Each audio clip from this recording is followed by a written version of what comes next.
الحمد لله رب العالمين والصلاة والسلام على سيدنا محمد وعلى آله وصحبه أجمعين.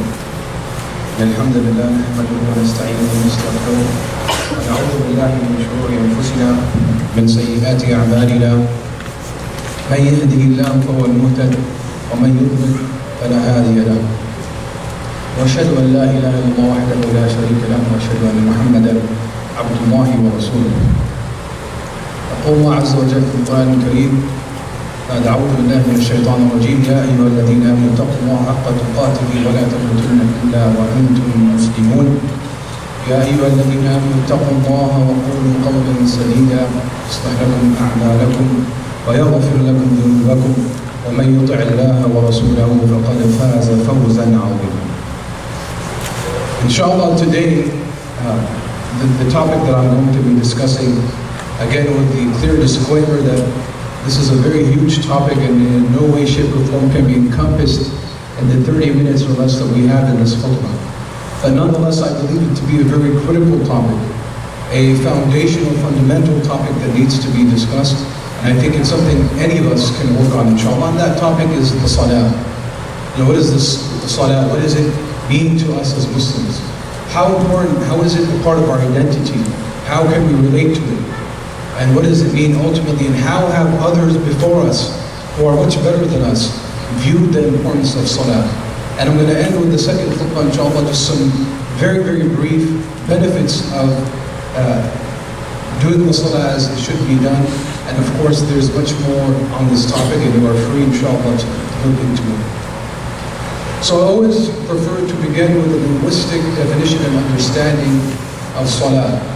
And many of the ulama have mentioned that there is maybe three main linguistic, and this is not technical, so you have to understand there's a difference between the linguistic derivation and the technical. I'm going to cover the linguistic right now. The first one is sila. And the word sila, the root of the word, is basically meaning connection. Alright? And it usually used in the context of silat al-arham, meaning connecting to people who are your family, making sure that you keep your family connections in place, not disturbing them, not cutting them off, etc., etc. The second one is hibs, sinwan.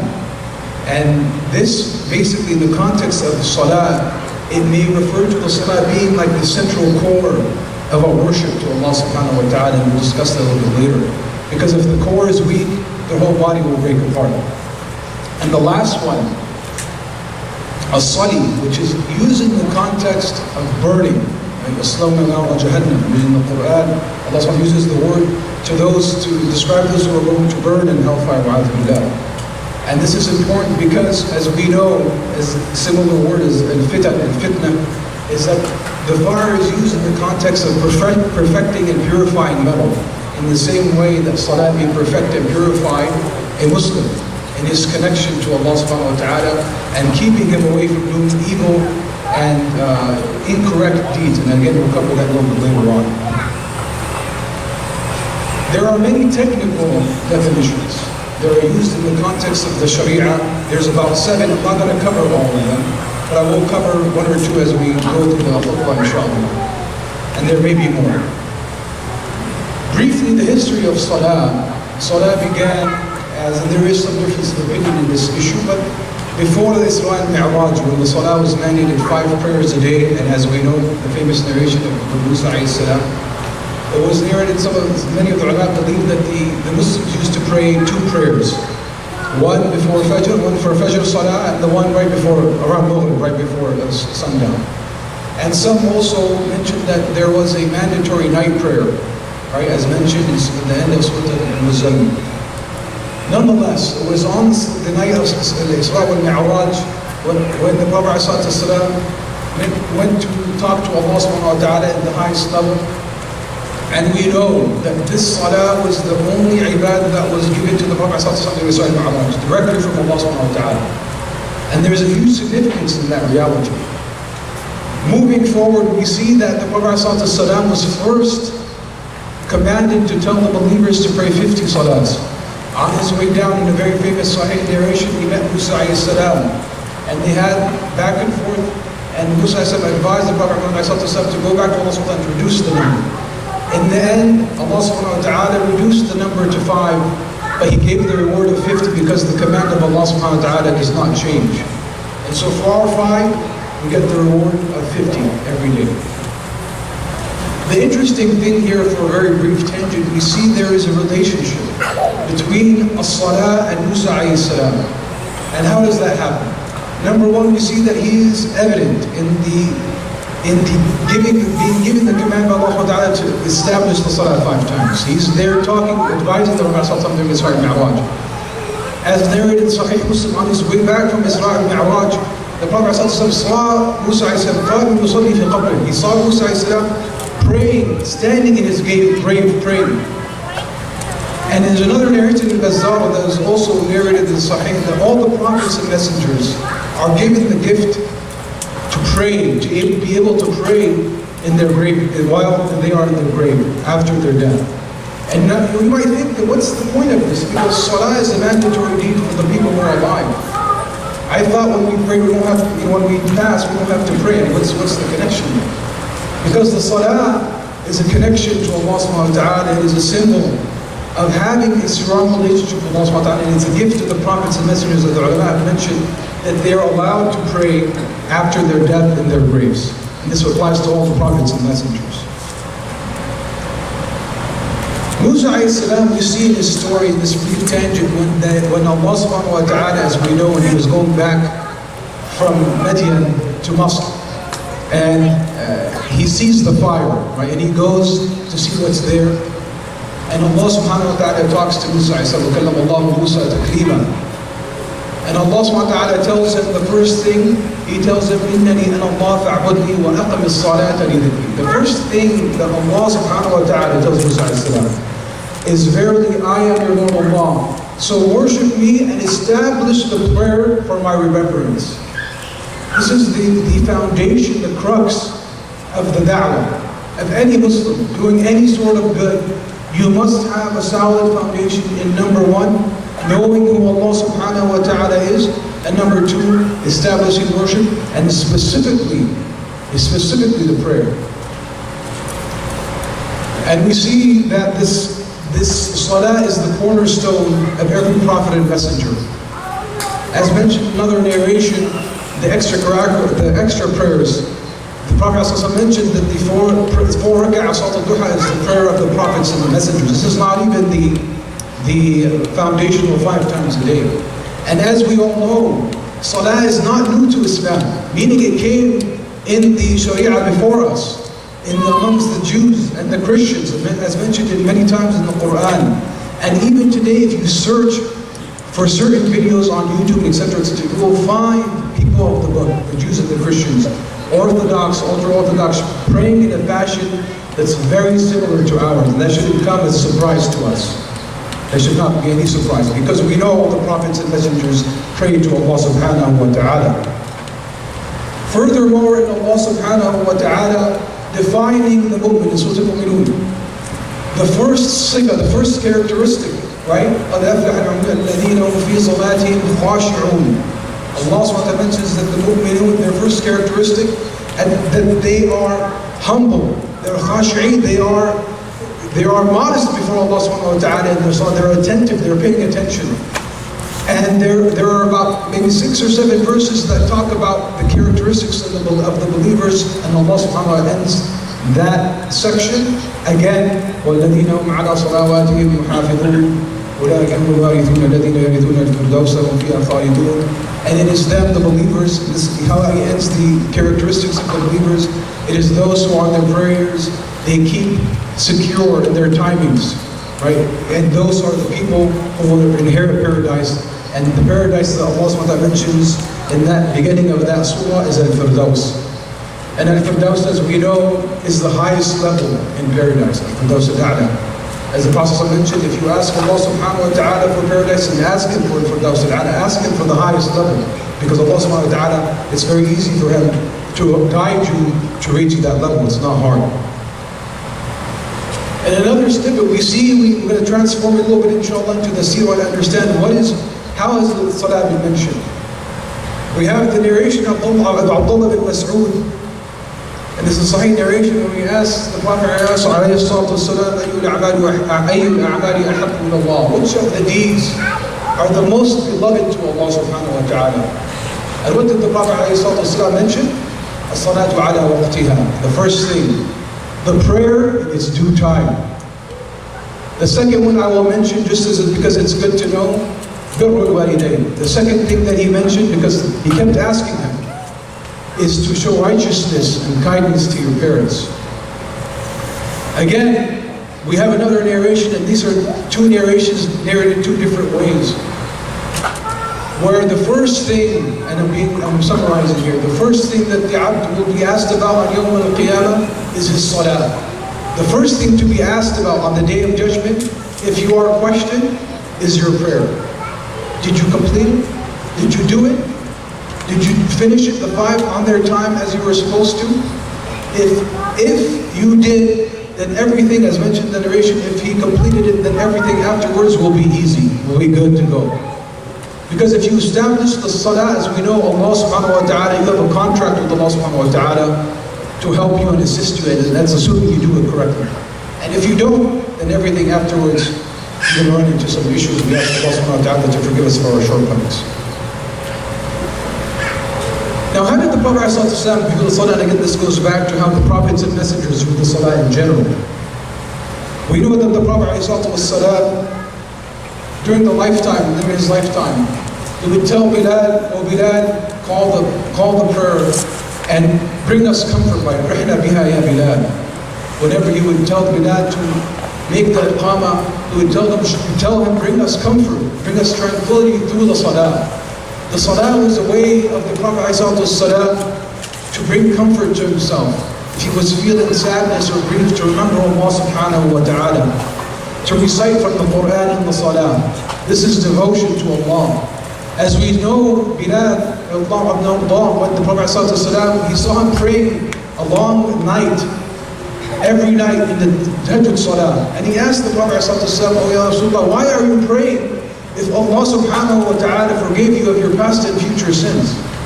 Right? Because the prophets and messengers are protected from committing any serious mistake that would ever take them out of the fold of Islam, so they're guaranteed paradise.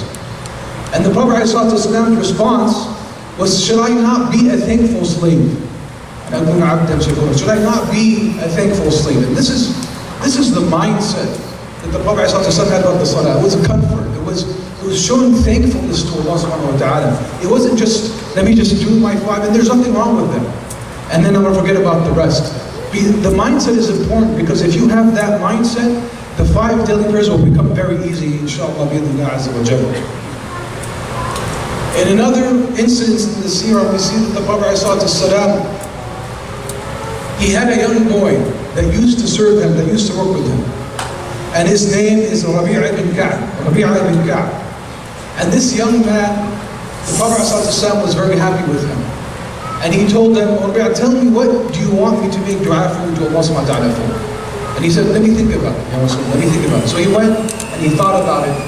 And he realized Allah subhanahu wa ta'ala gave him the wisdom to realize that to make dua for something for the akhirah that is everlasting is better than to make dua for something in the dunya. And so he decided to go to the Prophet ﷺ, tell him, "Oh, Ya Rasulullah, make dua that I am your companion in paradise."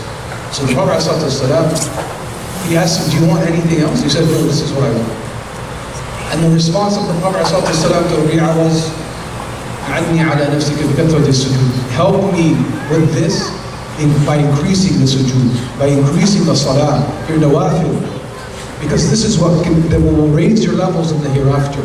And as we know, if you memorize the Quran and you recite it in your salah, that is another way to raise your levels, for each verse will be raised at one level in paradise.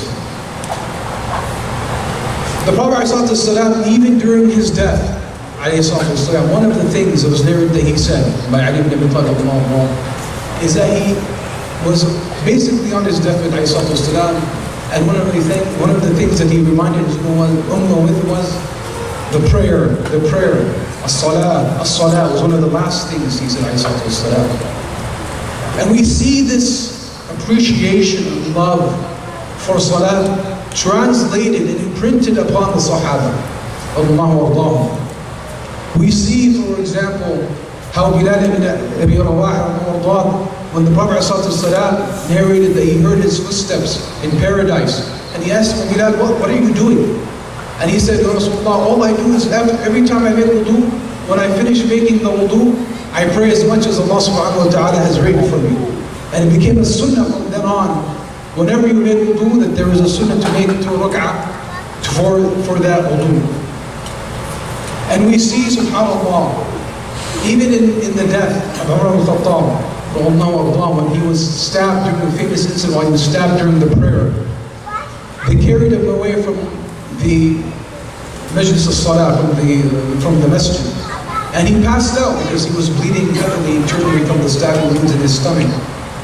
And he passed out, and they said, we need to wake him up. He's passed out because he has to do Salat al-Qadr. He didn't finish Salat al-Qadr. And so the only thing they could think of that would wake up Umar al-Khattab was to make the iqamah, to recite the iqamah. And subhanAllah, he recited the iqamah, and Umar al-Khattab, he woke up. Just from hearing that iqamah, he woke up from near death, just because of his desire and his love to establish the salah. And he mentioned that, oh yes, the prayer, no fortune is Islam for the one who abandons the prayer. SubhanAllah. We also see very briefly Anas ibn Malik, during the battle of Tastur, during the time of Umar al-Khattab. This is a very interesting situation. During the battle of Tastur, which was a huge and strategic win for the Muslims at that time over the Persian Empire. Tastur was a very strategic and stronghold basically of the Persian Empire at the time. And the battle was so fierce that it continued until after sunrise. Right? That it continued till after sunrise. And the Sahaba and the companions could not pray Fajr on time because the battle was so fierce they couldn't pray the Fajr. And so they found Anas ibn Malik, he was crying in grief. He says, SubhanAllah, why are you crying? Allah subhanahu wa ta'ala gave us victory for opening Tastur. And his response, subhanAllah, is amazing. You see how the companions, they love the Salah so much. He said, Wallahi, وَصَلَاةُ الْفَجْرِ أَحَبُّ إِلَيَّ مِنْ فَتْحِ تَسْتُرٍ. Wallahi, the Salat al-Fajr on time is more beloved for me than the victory Allah subhanahu wa ta'ala gave us at Tastur. That was just one day of Salat al-Fajr. And inshallah, I'm going to finish with this example really quick, this last one of Abbad ibn Bishr. And again, to reinstate and reinstill the seriousness and the love the companions had for the Salah. A well-known narration, when the Prophet ﷺ went to see people that were going to attack them, and he camped outside of Najd.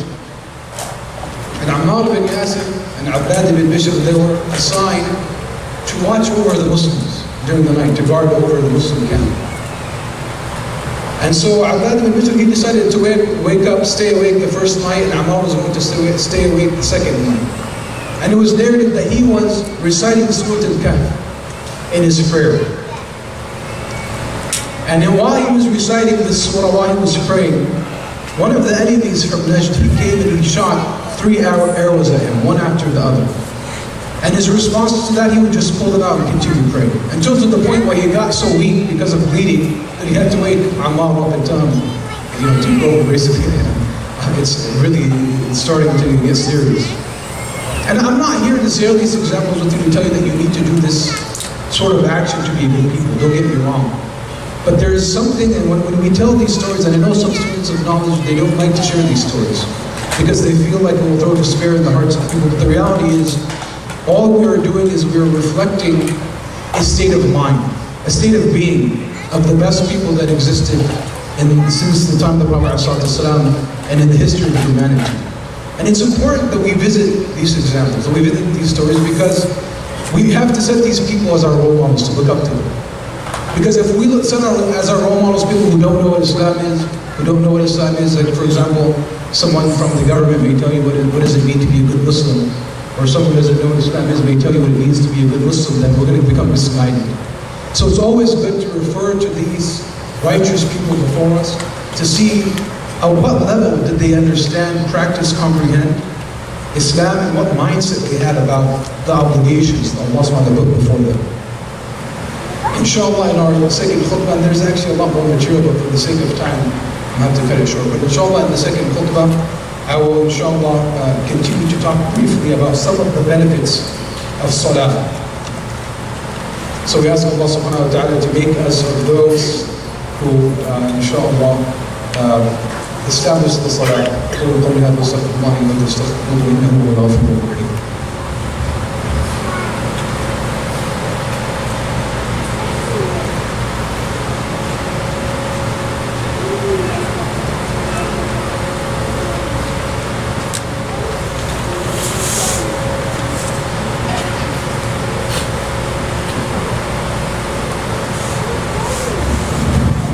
أعوذ بالله السميع العليم من الشيطان الرجيم بسم الله الرحمن الرحيم والصلاة والسلام على سيدنا محمد وعلى آله وصحبه أجمعين. So briefly, inshallah, I'm going to talk about some of the benefits of the salah. What do you get out of establishing the salah correctly? Many of the ulama have written books solely on this subject, khushu' and salah, benefits of salah. We don't have time to go anywhere near in that depth, but inshallah I'm going to cover just some highlights. For those who are interested in further reading, Ibn al-Qayyim rahimahullah, he actually has 17 benefits that he details in his book, his famous book, Zad al-Ma'ad. It's available in English translation. You can actually search it online and it will come up as a PDF book. The first benefit that I want to mention, and it's the most important, is it's a connection to Allah subhanahu wa ta'ala. It's the very essence of your relationship with Allah subhanahu wa ta'ala. So much so, based on evidences from the Quran and the Sunnah, that many of the ulama, although this is not a majority, believe that the person who leaves salah is non-Muslim, regardless of the reason. Regardless of the reason. Now, a majority of the ulama, to be academic and clear about it, believe that if you leave the salah out of laziness, that's an exception. But some ulama said, no, even leaving the salah out of laziness takes someone outside the fold of Islam. The seriousness and importance of salah in our religion. The other benefit, it will save you from the hellfire. It will save you from the hellfire. As we mentioned, one of the first things to be asked about is the salah. In another narration, when the people are crossing on the Day of Judgment, the sirat, the bridge that everybody will cross, some Muslims will fall into the hellfire because of their shortcomings and because of their lack of seeking forgiveness and istighfar. But the angels will be able to spot them by the marks on their bodies from doing sujood. And many of the ulama used that narration, Sahih narration, as evidence that salah is mandatory, because it becomes a symbol of your submission to Allah subhanahu wa ta'ala on the Day of Judgment. Another benefit is Allah subhanahu wa ta'ala will save you from shameful and unjust deeds. إِنَّ الصَّلَاةَ تَنْهَى عَنِ الْفَحْشَاءِ وَالْمُنْكَرِ وَلَذِكْرُ اللَّهِ أَكْبَرُ. As Allah subhanahu wa ta'ala mentioned in Surah Al-Ankabut, salah actually will save you and protect you from unjust actions and shameful deeds. Another and the last benefit that I want to talk about, inshallah, is Allah subhanahu wa ta'ala commands us to seek patience through salah. Patience through salah. Because when you're reciting the Quran and you're remembering the verses and the dhikr from Allah subhanahu wa ta'ala in the Quran, you're reminded of the tribulations of those before us, of the prophets and the messengers, and of the righteous, and the patience that they had to endure. And that is critical in having any sort of patience in anything, is understanding that always your situation relative to those before you may be like nothing. The story of Yusuf alayhi salam, for example, how his brothers tried to kill him, they ended up throwing him in a well, he became a servant for many years, and he got put in prison, etc., etc. Or his father Yaqub having to deal with losing his most beloved and favorite son for so many years, until finally Allah subhanahu wa ta'ala at the very end united them. Or the patience of Musa alayhi salam, in having to leave his entire family behind because of the man that he accidentally killed, and then eventually coming back and having to deal with a personality like Fir'aun, Harun, right, and Haman. Fir'aun, Haman, and Qarun, and then, etc., etc. All these stories in the Quran, they remind you of the reality of the hereafter, and the remembrance of the hereafter, remembrance that ultimately Allah subhanahu wa ta'ala judges us by our quality of character and iman, rather than the wealth and the materialism that's being blasted on us every day. Inshallah, this will be the end of the khutbah, inshallah. أسأل الله عز وجل أن يهدينا جميعا إلى ما أحب. أسأل الله اللهم آتنا في الدنيا حسنة وفي الآخرة حسنة وقنا عذاب النار. اللهم اغفر لنا وإخواننا الذين سبقونا في الإيمان. اللهم لا تؤاخذنا لا تؤاخذنا إن نسينا وأخطأنا. ربنا ولا تحمل علينا إصرا كما حملته على الذين من قبلنا. ربنا ولا تحملنا ما لا طاقة لنا به. واعف عنا واغفر لنا وارحمنا أنت مولانا فانصرنا على القوم الكافرين. صلى الله وسلم على سيدنا محمد وعلى آله وصحبه أجمعين. أقم الصلاة.